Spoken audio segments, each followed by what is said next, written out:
what Panini does. They do things different, better than anybody. Maybe if somebody wants to open theirs up and then I can look and see what it looks like. I think Todd should have to open his up because I want to keep mine in mint condition. I don't know. I mean, I love You don't have keep to it in do the nothing, plastic. Todd. you don't. I mean, that's Seton kind of. We're in the quietest part of the WNBA calendar, and her brand alone is causing this level of market chaos. Dan Patrick, a veteran of the sports world, just unboxed that very collection on his live television show, and his reaction was incredibly telling. His immediate gut instinct was fascinating. Don't open it. He looked at the sealed box and immediately recognized it not as a pack of cards, but as an asset. His advice was to keep it sealed, pristine, because as he put it, this is gonna be worth something. Even though No, the no, cards it's are meant to be inside. open. Open and looked at. No, it's meant to be open, looked at. But I'm going to keep mine wrapped. I'm going to keep mine wrapped too, since I'm getting a pie in the face. Right. So this is it right here. So he goes on to I talk. practice safe card collecting. That's smart. All right. Smart. Okay. Wait, how much time is left? What in are your this? thoughts on her form here at the? You Well, might as well critique it while we're doing it. This Doug Gottlieb's the one that said that she needs to. It's not change great. it. It's not great. That is an awesome form right there. $85. That's the price tag, and get this, it completely sold out at Target in a matter of hours. We're talking about a feeding frenzy. Pre-orders for this collection were so intense that they actually crashed Panini's official website. You just have to stop and think about the sheer demand required to do that. And this is all happening when Caitlin Clark's name is simply put on a product during the deep off-season, a period where she hasn't even played a single game in months. Think about that for a second. 25, Caitlin Clark, 100 card set, including 50 Caitlin Clark WNBA and 10 Caitlin Clark lifestyles, featuring 4 cards per pack, 8 packs per unit, for a total of 32 cards. Looking for the exclusive green halo, the green laser parallels. Look for autographs and the ultra rare color blast. Insert one exclusive keepsake highlighting the career of Caitlin Clark. They definitely own their job. That's not how you talk about a typical sports collectible. That's how you talk about a stock or a piece of art. And you know what? That single reaction tells you absolutely everything you need to know about where we are with the Caitlin Clark phenomenon in December of 2025. It's transcended the sport itself and has firmly entered the realm of high-value investment where the packaging is almost as important as the person it represents. But here's the detail that makes this specific release particularly significant and timely. With getting Caitlin Clark pretty much back in the headlines, bruh. So this is it here, y'all. This is it. This is the cover here. That's hard. 32 trading cards, autographs. My thing is, how many of these will be available? Like, is it a limited supply of these? Like how they going about this? I don't know. It's just very interesting. Moving on to the last. The WNBA itself is navigating some very turbulent waters, finding itself right in the middle of a potential and frankly contentious labor strike. Players are digging in their heels, fighting for what they see as long overdue better pay, and they are threatening to sit out the entire 2025 season if their financial demands are not met. And yet, despite the gravity of that situation, the biggest story that is actually breaking through and capturing the attention of the mainstream sports media this week isn't about the complex details of collective bargaining or the debates over revenue sharing. No, not at all. It's about a trading card collection for one single player that is generating more authentic buzz and excitement than the entire team rosters of the league combined. Guys, it's your boy John the Liquidator coming back with another video, and it looked like Caitlin Clark has broken the internet yet again. Guys, for this one here, we got to go all the way up to Indy. Let's get it. Let's go. Man, I hope everybody's having a great holiday week. Man, I know I've been away the last couple of days, man, getting ready for the holidays. I kind of chill out around this time of the year. Those of you guys who kind of been following the channel for a while know around the holidays, you know, I like to spend time with family and to kind of take it a little easy, man. But we got to talk about this. So Caitlin Clark has broken the internet. But of course, for the sake of television, they opened it and looked at it. You can't just leave a mystery box sealed when you're on the air, right? The curiosity is just too much, and the audience wants to see what's inside the treasure chest everyone is clamoring for. So let's break down what Panini actually included in this powerhouse set. You get 32 trading cards in total, which are broken down into 4 cards per pack, with 8 of those packs in every single unit. Now, within that set, there are 50 cards that feature Clark in her iconic Indiana Fever uniform, but what's really interesting is the addition of 10 lifestyle cards that are specifically designed to show her off the court, building her persona as a cultural figure, not just an athlete. Is this drop right here. So it says 2025 Panini Caitlin Clark Chronicle keepsake pre-orders. So this is something that is coming out. So Dan Patrick actually spoke about this and kind of broke it all down what this Panini thing is. And he's pretty much saying that people should buy it and not open it. Now, I don't know if I'm going to get this or not, but I just thought this was pretty darn interesting.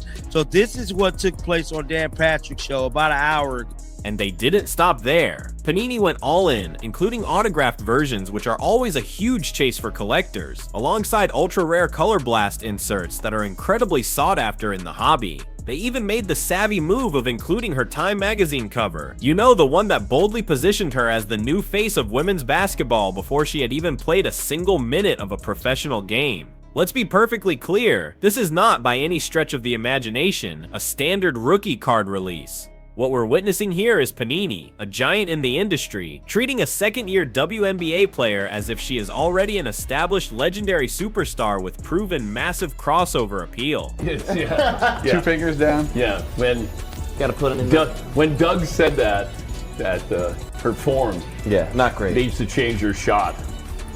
It's never gonna work at the next level. All I know is that shot's going in. That's right. Yep. So shout out to Dan Patrick for giving us a breakdown of this Caitlin Clark collection that has been released by Panini. So this is what is in the inside of there. It says pre-order Panini Caitlin Clark Chronicle. So as you guys can see here, it says 32 trading cards. Wow. It's Caitlin Clark in the Indiana Fever All-Star game. I believe her Time magazine stuff is in there. Sold out at Target. It said it's sold out at Target. So this is $82. They are deliberately packaging and marketing her in the exact same way they package living legends like LeBron James or Steph Curry. And the market? Well, the market is responding precisely how Panini's analytics and marketing teams predicted it would, if not even better. That $85 price point, which might seem steep for a WNBA product, didn't scare off a single soul. In fact, the limited availability of the product only served to create a powerful sense of urgency, fueling a massive wave of FOMO, fear of missing out. And it literally like pisses me off when people are like, she's not the face of the league. Who would be? What? Sabrina? No. No, there's really good, well-known people in our league. I'm not discrediting them. Like, we have a lot of badasses in our league. Yeah. Like, hell yeah to that. I'm all for that. But when people try to argue that she's not them, like, we have a lot of badasses in our league. Yeah. Like, hell yeah to that. I'm all for that. But when people try to argue that she's not the face of our league, Yeah. or if our league would be where we're at without her, you're dumb as shit. Yeah. You're literally dumb as fuck. And it literally like pisses me off when people are like, she's not the face of the So league. that's Sophie Cunningham, man. Speaking about Caitlin Clark being the face of the league.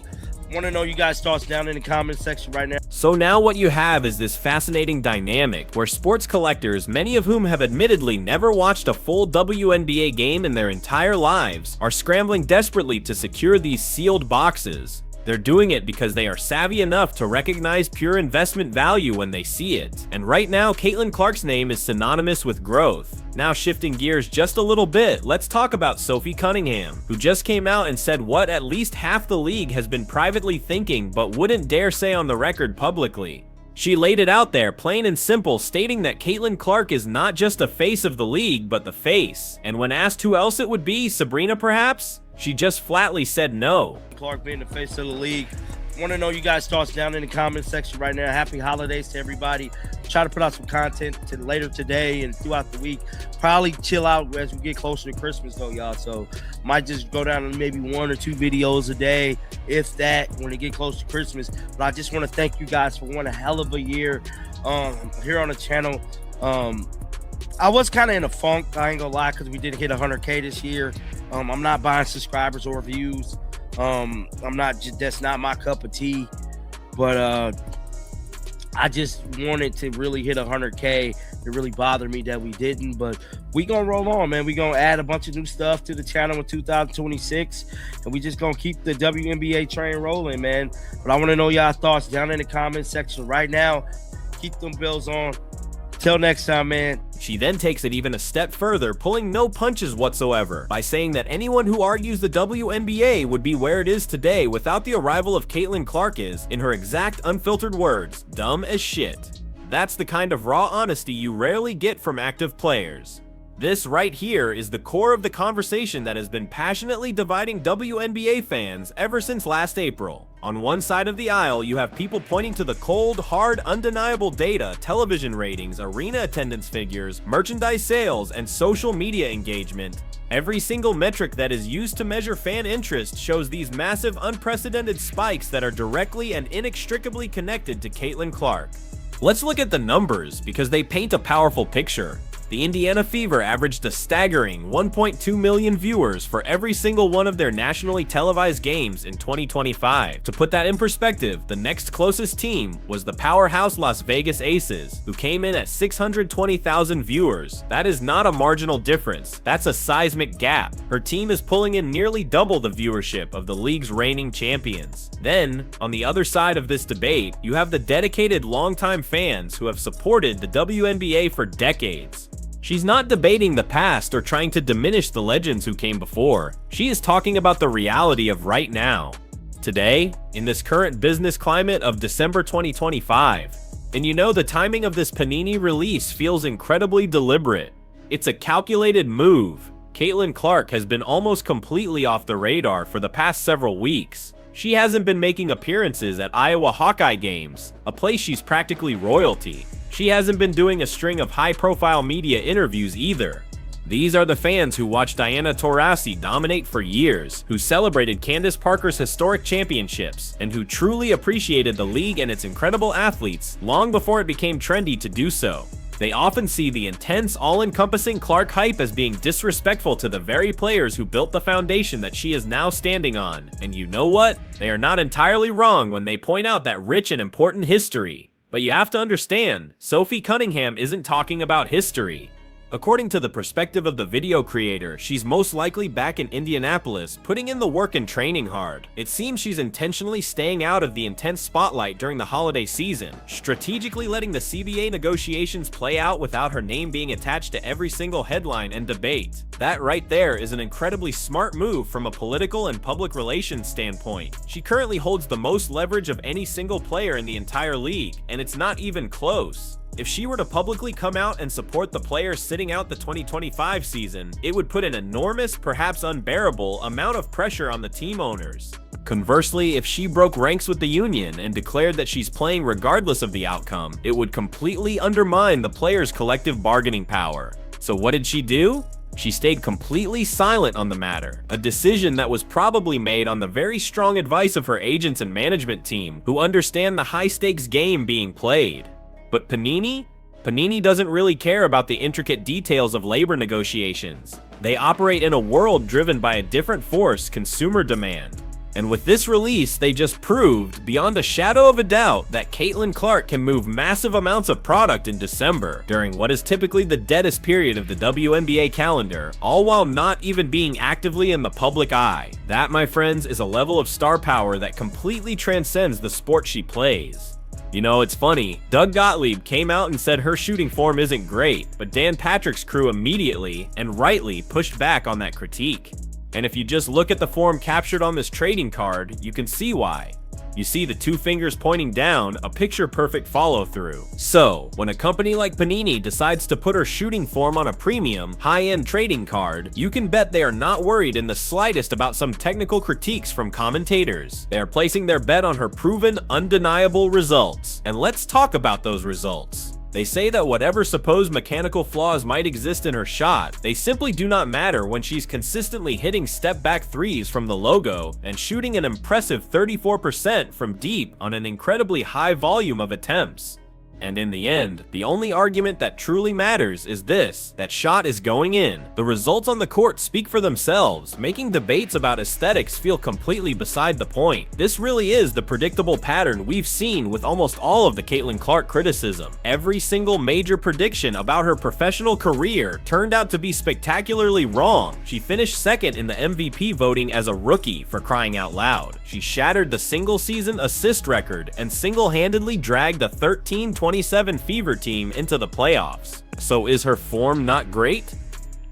No, it's awesome. It's awesome because it's relentlessly effective and has made her one of the most dominant scorers in the game from day one. Here's what this trading card collection really represents when you peel back the layers. It's a calculated bet from a major corporation that Caitlin Clark's marketability will only increase over time, not decrease.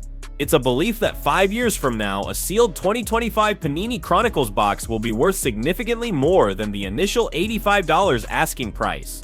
And that's a bet Panini simply isn't making on other WNBA stars, not even on established champions and league MVPs. You look at incredible players like Aja Wilson, Brianna Stewart, or Sabrina Ionescu. They are all undeniably elite, top-tier talents, but they are not being treated by the market as investment assets in this specific way. Panini ultimately chose Clark based on cold, hard data, not on sentiment. Their decision was a reflection of market analytics, audience engagement, and sales projections that all pointed to one inescapable conclusion. The video creator even mentioned that while he didn't hit his goal of 100,000 subscribers in 2025, his channel's growth was completely organic, and he acknowledges that the primary reason his channel grew at all this year is directly attributable to Caitlin Clark. The algorithm, whether on YouTube or any other platform, rewards Caitlin Clark content.